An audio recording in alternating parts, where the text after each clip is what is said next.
大家好，我係三飛醒嘅 Jackie，亦都係 Corolla EX Vivo 嘅設計師。今日咧好高興同你哋介紹我哋今日即將發售嘅 Corolla EX Vivo。咁作為香港嘅品牌，我哋第一次係用 YouTube channel 去介紹呢個我哋嘅產品。當然我哋希望用翻廣東話啦嚇，但係跟住落嚟我可能會用我好難嘅普通話去介紹嘅組裝。咁往後我哋會做一個組裝嘅視頻，會逐步分幾個步驟，或者分8至10個步驟去介紹點樣去組裝一台 Vivo 嘅組裝車架嘅介紹。咁希望你哋都訂閱我哋嘅 YouTube channel， 咁留意下往後我哋會點樣去介紹，教你哋點樣去砌呢架 Vivo。咁今日時間所限啦，我哋只係嚟到一個開箱視頻。咁我而家坊間都好多人萬眾期待我哋究竟我哋呢盒車究竟係乜嘢嘢嚟嘅？而呢盒車裏邊究竟有咩特別之處咧？嗱，而家我哋準備開箱展示緊俾你哋睇啦。咁嚟㗎咯喎！咁啊，先睇下我哋個彩盒啦。我哋有一班同事好精心咁幫我哋炮製咗呢個彩盒啦。裏邊左手邊呢邊會有一個D90嘅車殼。咁呢個D90嘅車殼你可以獨立跟我哋去購買嘅。咁呢個係D90嘅車殼。裏邊會附載一份說明書啦。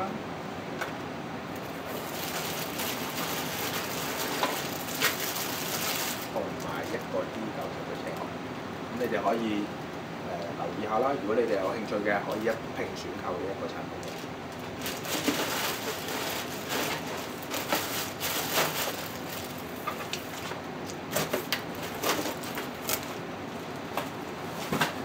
好啦，而右手邊咧，佢有一啲簡單嘅介紹。咁介紹啲乜嘢咧？咁佢就係佢個長闊高啊。呢個車架其實佢個 wheelbase 即係軸距啦，我哋講嘅軸距啦，由255mm 至到325mm 都通用嘅。咁跟住落嚟，佢嘅全闊就係205mm。咁留意下呢個波箱 gear ratio， 波箱個齒比設定其實有2個 gear ratio 嘅。點解會有2個 gear ratio 咧？係因為呢個波箱係可以轉波㗎。Vivo 呢部車係可以轉波㗎，有2段嘅波箱。第一段嘅波箱係2.6:1嘅。第二段嘅波箱係1.69比1嘅，咁呢個要留意啦。咁等陣或者往後嘅視頻，我哋會介紹呢個波箱究竟有咩特別之處。好啦，跟住就係佢個離地距啦。咁佢個離地距亦都因為嗰個diff case 啦，嗰個差速殼嗰個做得比較細咁做，佢亦都會得到一個比較良好嘅32mm嘅離地距。咁對於攀爬裏邊嘅世界裏邊，離地距相對高嘅，亦都會有一個比較嘅優勢嘅。咁同埋呢架車係全四驅嘅，OK。咁啊，跟住就睇一睇盒嘅右邊啦。盒嘅右邊裏邊會介紹咗究竟你組裝呢盒車，你需要買啲乜嘢嘅設備嚟去準備組裝呢架車嘅。咁遙控啦，遙控需要最少1隻舵機。點解話最少1隻舵機咧？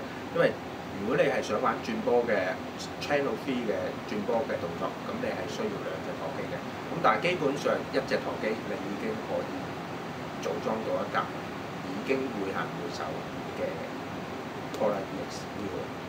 咁啊，需要一個係接收機啦、電池啦、電變啦、發射槍啦。咁呢個都係一個遙控上面嘅組件嚟嘅。而你組裝亦都需要1隻車殼啦，你嘅工具一啲6角匙嘅工具啊、6角批啊、一個鉗、cut鉗啊，同埋一把戒刀。咁你要先準備好呢樣嘢啊。咁跟住落嚟，我哋睇一睇個盒嘅下方。下方我哋會其實有一啲 feature 會介紹俾你，有一啲特點嘅去呢架車嘅特徵會介紹俾你哋睇嘅。咁我逐點慢慢話俾你哋聽下。第一點，佢係配置咗一個專俾 D90、專為 D90重新再打造嘅一個頭尾泵把。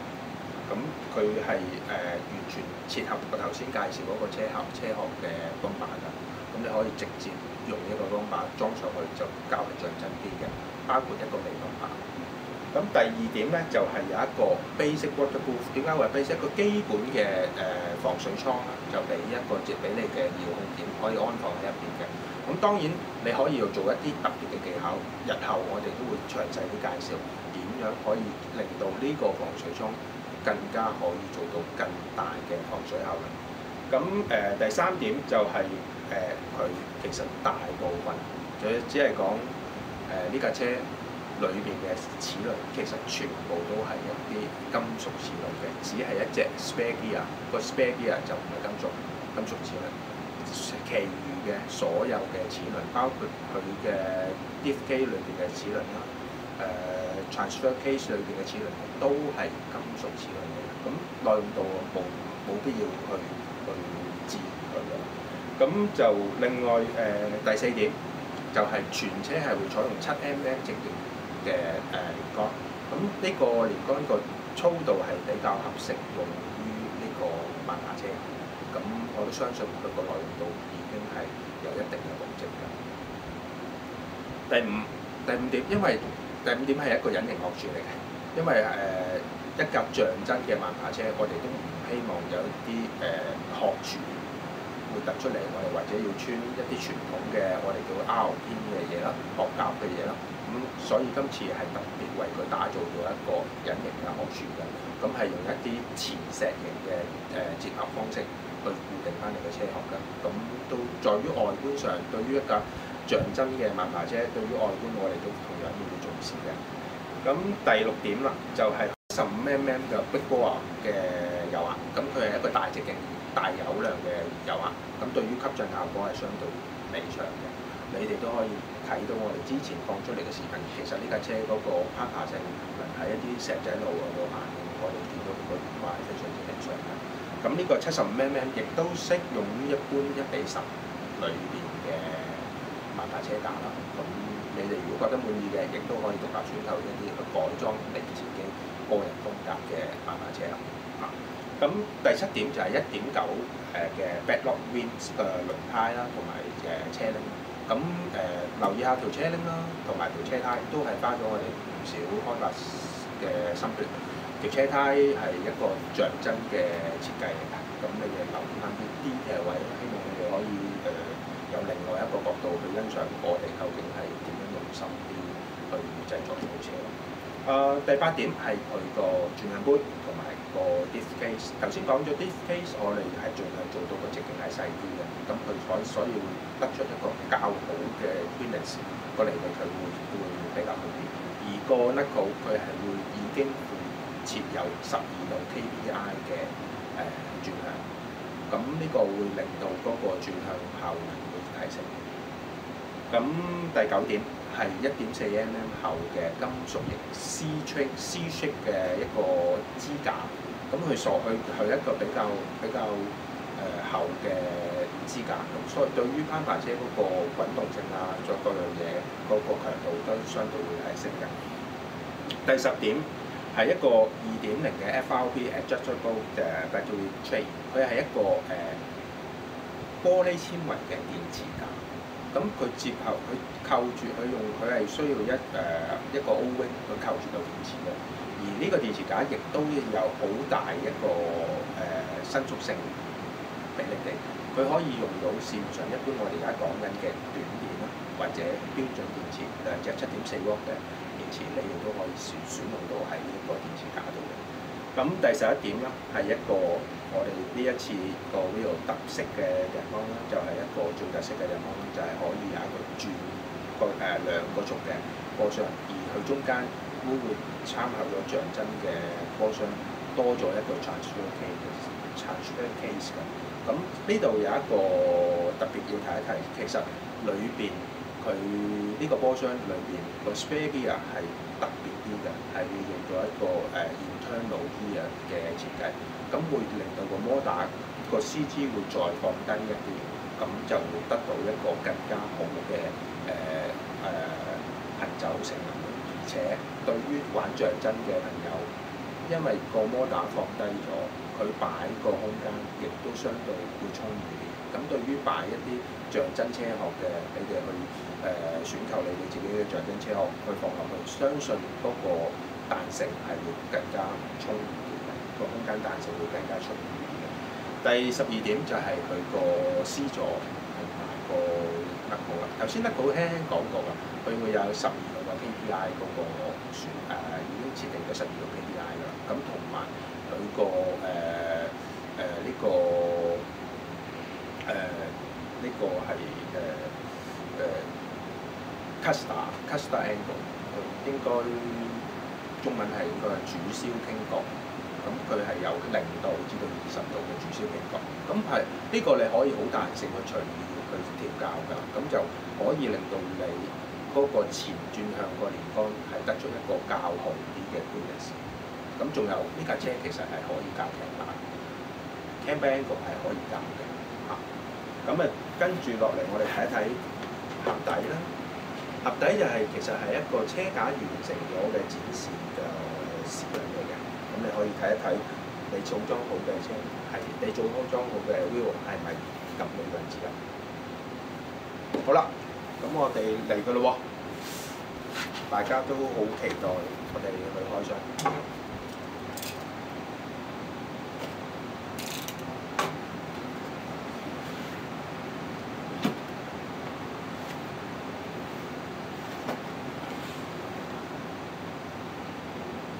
大家留意下啦，裏邊我哋係有獨立包裝嘅，咁有8包呢啲咁嘅獨立包裝嘅，留意翻你哋自己買咗機翻嚟留意下呢8包嘅。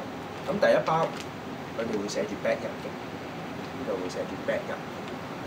咁你其實好簡單嘅，你跟住個說明書去做裝，先打開 back 印，跟住將 back 印裏邊嘅嘢砌完，咁你就去 back 2。back 3、back 4，直至到 back 8為止。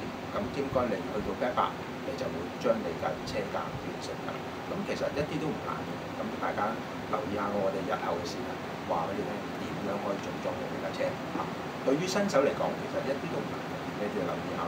咁back 1就係佢嗰個頭先講嘅1.4嗰個支架，同埋一啲支架上邊用嘅配件，咁都係喺back 1裏邊。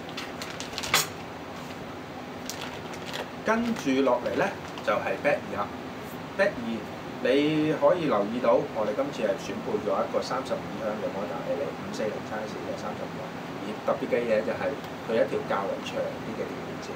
留意翻，如果你會自己自行選購一啲高手嘅，佢哋玩開拖拉車嘅，咁你哋會選購一啲新嘅或者係無塵摩打電機啊，咁。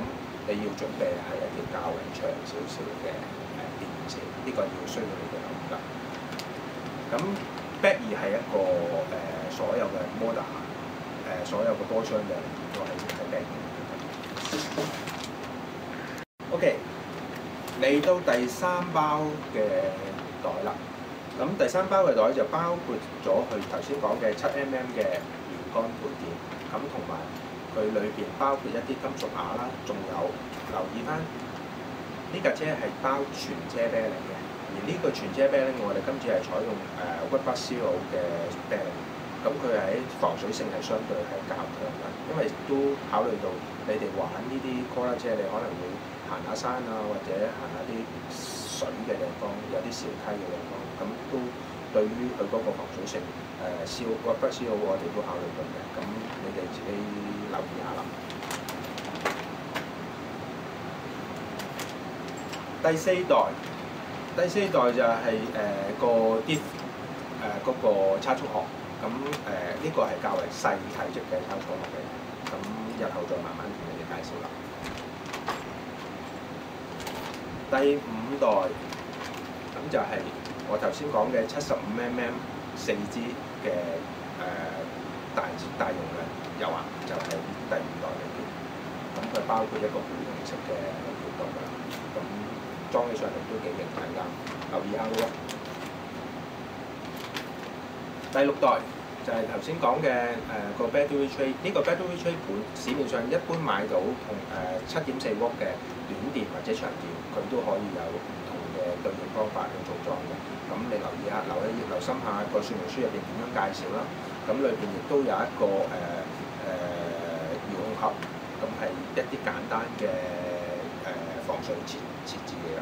咁佢已經有一個思路，你可以做一個防水設定。咁但係當然，如果你係想真係架車行入一啲更深嘅，會掩蓋晒你大部分嘅車嘅位置嘅，咁你需要做一啲特別嘅防水功能。咁日後我哋希望喺我哋嘅視頻裏邊再一啲補強嘅説明話你哋點樣可以做一啲再大啲嘅防水設定。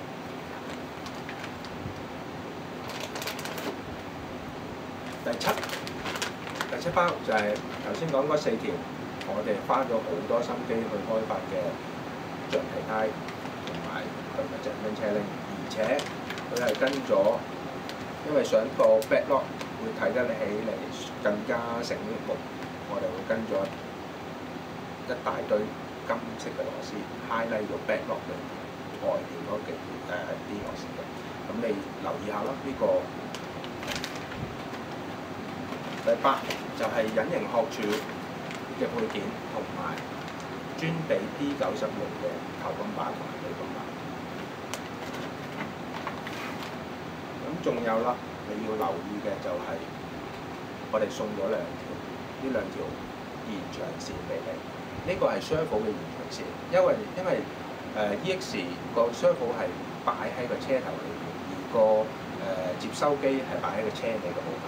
相對市面上一般買緊嘅servo，亦都唔會提供一個咁長嘅信號線俾你㗎。咁我哋呢度提供咗2條唔同2條較為長嘅延長線俾你哋，方便你哋去組裝嘅。咁呢個2個係送俾你哋。點解有2條啊？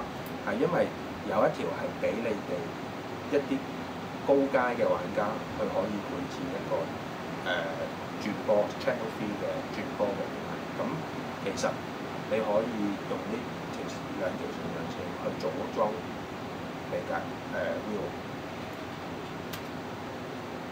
跟住落嚟咧，就係一張精美嘅 Polar EX。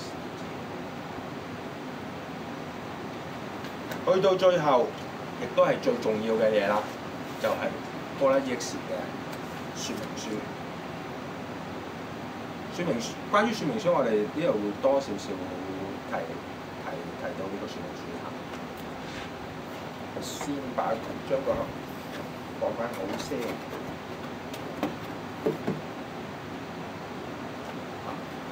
無論你係新手或者高手或者進階嘅朋友，都希望你先細心睇咗一次說明書裏面嘅內容，然後先至組裝你嘅wheel。咁樣我相信，無論點樣，你哋睇完一次之後，相信你哋會組裝起上嚟會更加輕鬆，而且更加精準。留意份說明書裏邊有一張黃色嘅補足說明書。咁呢個補足說明書係教你點樣使用嗰條延上線去接合翻你嘅接收機同埋你嘅舵機。仲有就係、因為呢個波箱嘅設計，我哋需要將摩打正負極係互換嘅。咁留意翻呢度都會有說明介紹嘅。咁同埋說明書裏邊，去到最後咧，我哋都希望你哋可以 keep 住呢一份說明書啦。咁我哋都同時花咗好多心血去製作呢份說明書嘅。裏面最後佢有一啲零件嘅講解㗎。咁究竟你需要或者日後你需要補購或者你要選購呢個零件嚇，咁你可以喺呢度揾翻出嚟嘅零件係屬於邊一份。而去到最後呢2頁咧，佢係有 pass list 喺度嘅。咁你可以究竟你係需要呢一件零件損壞咗啊，或者你想翻新啊，咁或者你組裝一台你自己覺得更配合你自己個性嘅問下車，你都可以選購類型嘅零件。因為呢度嘅零件基本上喺一般市面上嘅萬達車，亦都基本上係有通用。咁留意翻嚇。咁仲有呢度提一提啦，盒底呢度會有一條 Hyperlink。Feature 呢一度盒底會有一條 Hyperlink。呢條 Hyperlink 你只要輸入呢條 Hyperlink， 你就可以揾得齊 Corolla EX 喺我哋 online 上邊嘅零件。咁你可以嘅選購翻你嘅用呢條 Hyperlink 選購翻你嘅零件啦。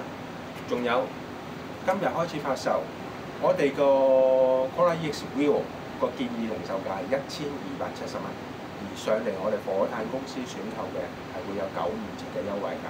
咁95折咗優惠之後係1206蚊。咁希望大家中意我哋呢個新嘅產品啦。咁今日就係咁啦，拜拜。